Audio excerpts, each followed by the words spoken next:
Howdy y'all and welcome back. The Geissele Super42. What is it? What's it all about? This is one of those things, I've mentioned it several times and I keep meaning to make a video about it and then I don't for whatever reason. So after mentioning it in this most recent build that I've been working on, I was like, okay, fine, I'll make a dedicated video on the Geissele Super42. But I'm actually going to kind of punt here. In the description of this video, I will link a really good video from Geissele that will go into the actual science and reasoning and everything behind it.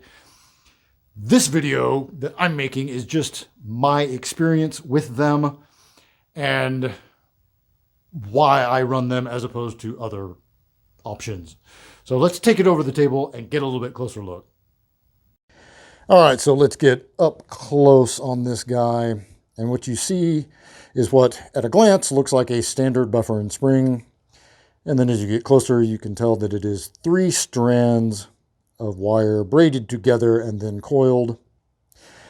And if we take a look at it compared to a standard, I think this is out of a Palmetto kit, I believe, you can see that the buffer is a little thinner on the Geissele, and that is to accommodate the thicker spring dimension.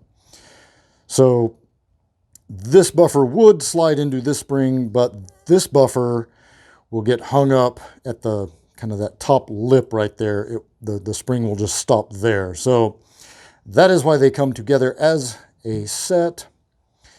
And this started out life as an H1. It's currently in an H2 configuration. I have 1 extra tungsten weight in there, which just kind of softens up the carbine length system of this pistol build. But this guy has about 3,000 rounds on it, give or take.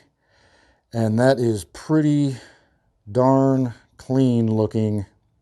Gotta get some good light on it there. And the reason that it's not all chewed up and mangled is because it rides so snug behind the bolt. So when you see buffers all chewed up and mangled, it's because the spring is weak. And so it's allowing a little bit of gapping at the back of the bolt carrier.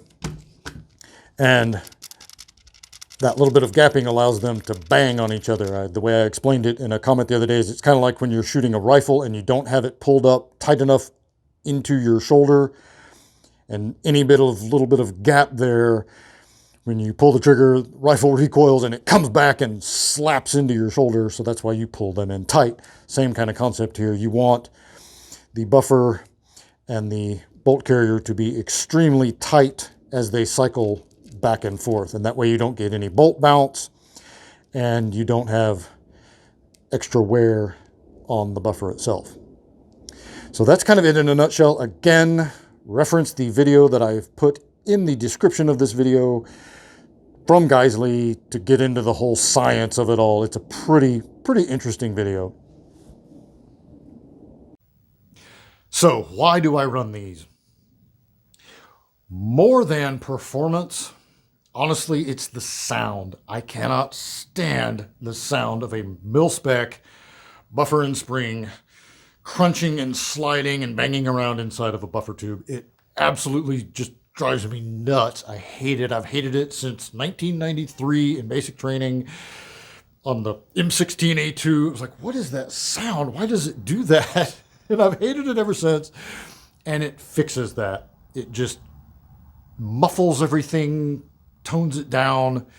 It's one less distraction I have when I'm firing my rifles.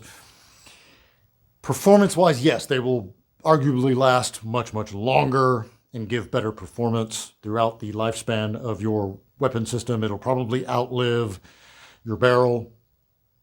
But for me, really, it's about that sound. And there are other ways of fixing that. You've got like your JP Enterprises captive systems and whatever. But the Geissele is like a fraction of the cost of those other options. So also, it's an enhancement. It's staying truer to the original Stoner design. It's not trying to reinvent the wheel.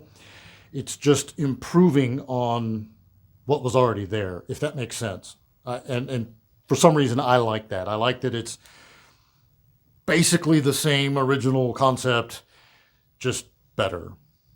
So take that for what it's worth. I don't know, but I'm a huge fan of them, and like I said, around 65 bones, it's not cost prohibitive for even someone like myself who's always on a budget. So there it is. Try to keep this short. Check out that video when you have time. It's pretty interesting. And until next time, be easy, y'all.